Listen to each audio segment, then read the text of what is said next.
Did you know Raditz dies before most fans even figured out what Dragon Ball Z was? Gone by episode 2. No redemption.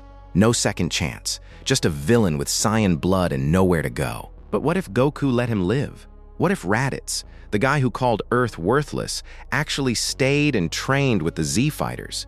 His power level at arrival already matched Piccolo and Goku combined.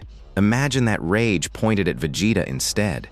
The brother who never got a story might have been the most important one all along. Did you know Piccolo took a direct hit from Nappa just to shield Gohan, and in those few seconds, the entire Dragon Ball Z story quietly changed forever? Before that moment, Piccolo was a villain. He killed Goku. He terrorized people. He trained Gohan out of strategy, not love. But when Nappa's blast came flying and Gohan froze, Piccolo didn't think. He just moved. And that choice rewrote both of them.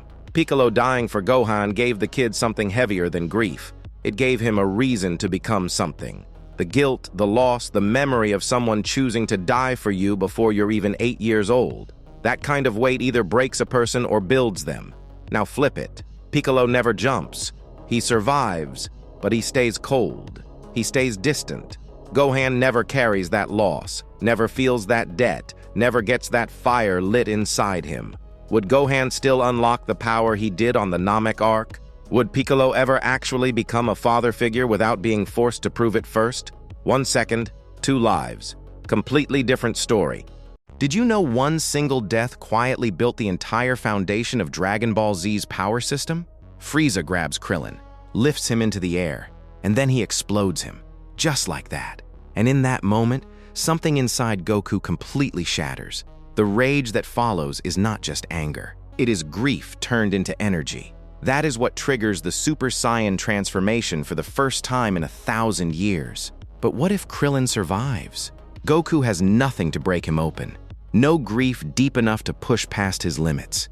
He fights Frieza hard, but that golden explosion never comes. He loses, or escapes, but he never transforms. And without that moment, Vegeta never sees what a Saiyan can become. Gohan never has a ceiling to chase. The entire power ladder of the series just collapses.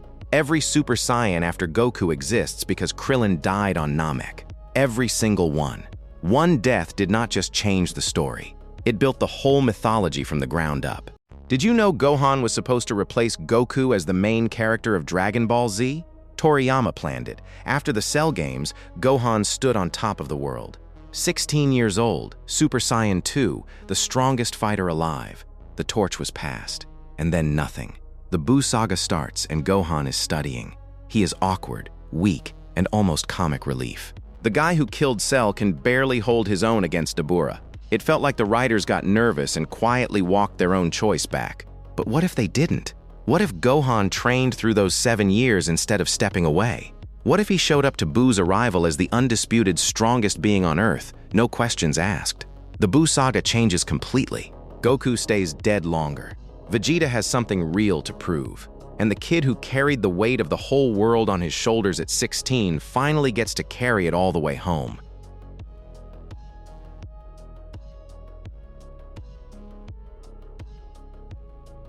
Did you know Trunks could have stayed?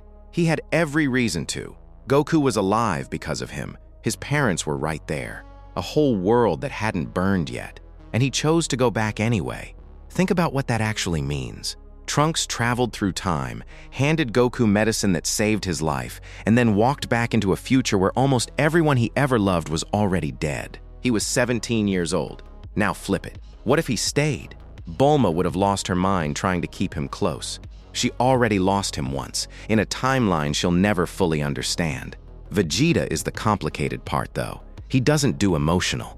But this is his son standing right in front of him, alive, and Vegeta would have no idea how to hold that. The Z fighters would adjust. Gohan would probably connect with him fastest. But Trunks? He'd carry the guilt of a future he abandoned. Saved, surrounded by people who love him, and still not free. Some wounds don't heal just because the war is over. Did you know Vegeta was just seconds away from changing everything on Namek? Think about it. Every time Vegeta gets close, something pulls him back. Frieza's men, the Ginyu Force, his own pride. He's always one step behind. But what if just once, he wasn't? Picture this. Vegeta catches Zarbon before the second fight. No recovery time, no transformation. Just Vegeta at full fury, and Zarbon goes down for good. That one moment reshapes the entire planet. Without Zarbon alive to report back, Frieza loses critical time. The Ginyu Force gets called in too late. Vegeta moves fast, ruthless, and efficient. He reaches the Dragonballs first. No Ginyu, no Frieza wish, no immortality. Vegeta, the villain, wins. Not because he became a hero, not because he changed, but because he was just brutal enough, just smart enough, and just early enough to beat everyone to the finish line. The scariest version of this story isn't Frieza winning. It's Vegeta getting exactly what he wanted.